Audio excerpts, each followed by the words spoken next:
சேலம் மாவட்டம் ஓமலூர் காடையாம்பட்டி வட்டாரத்தில் உள்ள பாகல்பட்டி செல்லப்பிள்ளை குட்டை உட்பட 10க்கும் மேற்பட்ட கிராமங்களில் சர்க்கரை ஆலைகளுக்கு கரும்பு தோட்டங்கள் பதிவு செய்யப்பட்டுள்ளது.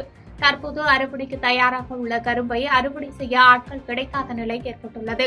அதனால் பாதிக்கப்பட்ட விவசாயிகள் பொன்னி சர்க்கரை ஆலை நிர்வாகத்திடம் விளைந்த கரும்பை அறுவடை செய்ய உதவி செய்யுமாறு கோரிக்கை விடுத்தனர். இதையடுத்து பாகல்பட்டி கிராமத்தில் வசிக்கும் விவசாயி குமார் தோட்டத்தில் விளைந்துள்ள 5 ஏக்கர் கரும்பு இயந்திரம் கொண்டு அறுவடை செய்யப்பட்டு வருகிறது.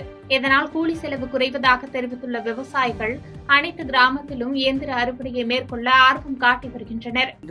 விவசாயம் பண்ணி பார்த்தா இந்த கரும்புல நமக்கு ஆலக்கரும்பு பொன்னி சுகர் கரும்புல பதிவு பண்ணி விவசாயம் பண்ணியிருக்காங்க. இதில் ஓரளவு லாபம் கிடைக்குது. 4 கால் அடியில் இந்த கரும்பு அவங்க சொல்கிற மாதிரி விதிமுறைப்படி கரெக்டாக பண்ணாங்கன்னாக்கா அது மிஷின்லேயே வெட்டிடுறாங்க. ஆள் கூலி ஆள்லாம் கிடைக்கிறதில்ல. இன்றைக்கி சூழ்நிலைக்கு ஆள் கிடைக்கிறதில்ல. இதில் பாதி அந்த ஆள் கூலிக்கு இதுக்கும் பாதி ரேட்டில் மிஷின்லேயே வெட்டி கரும்பு கிளீனாக பண்ணிடுறாங்க. நமக்கு தொந்தரவு. ஒரு நாளுக்கு அவங்க 60 டன் வெட்டுறாங்க.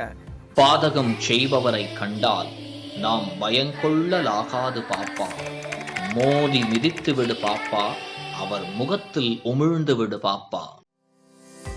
அண்மை செய்திகளை உடனுக்குடன் தெரிந்து கொள்ள இணைந்திருங்கள் இயம்நாடு தொலைக்காட்சியுடன்.